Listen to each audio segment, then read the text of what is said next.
Hello and welcome to part 3. In this episode I'm going to talk about mixing my guitars, drums and bass individually.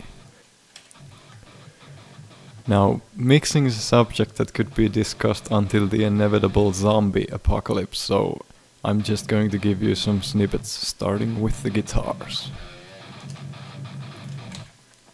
After trying out some different mic positions from the Impulse library, I decided to duplicate my rhythm guitar tracks. By doing this, I can simulate a recording setup with 2 different mics and get more possibilities for tweaking my guitar sound.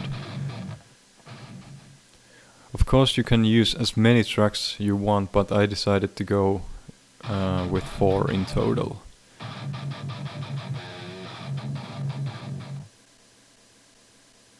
After choosing the impulses and tweaking them in Boogex, I go to my guitar master bus and put a gate there, just to reduce the possible noise in the quiet spots. And an EQ which I use for low and high pass for now.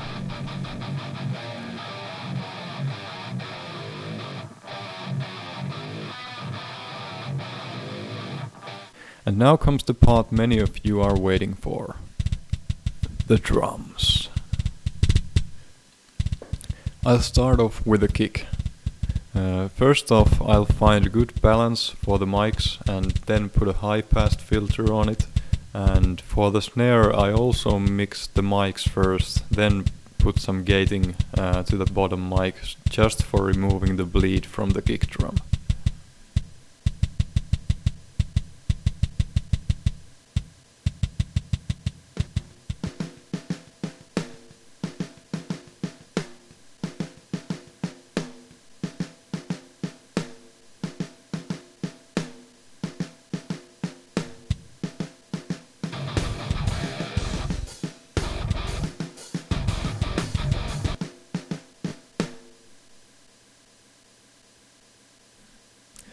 Next I'll insert slight compression with a fast attack time for the snare, and I also use some reverb for the snare mix, which is something I haven't done before, but it helps the snare to stand out in the mix.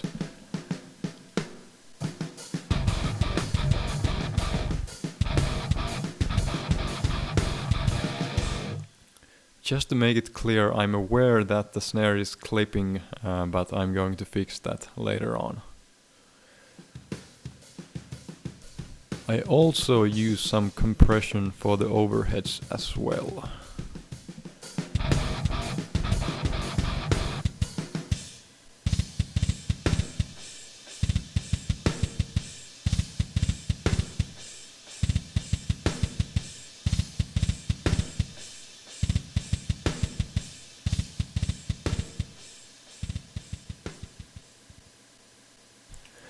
I'm not going to talk about the bass so much, but here's a little something. After crafting the bass sound with some Line 6 plugins, I do a high pass filter and also try out some intelligent EQing.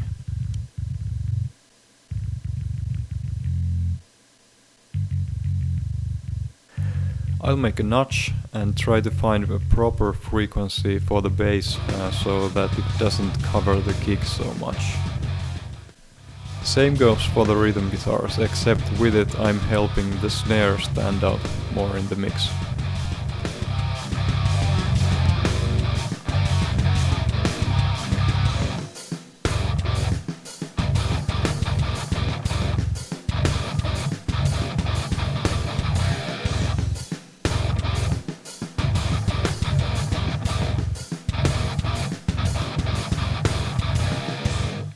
And to sum up this episode, I remind you that mixing is all about being yourself.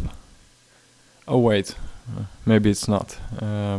But in any case, this was a quick insight to how I do my mixing. Well, there is more mixing to be done, obviously.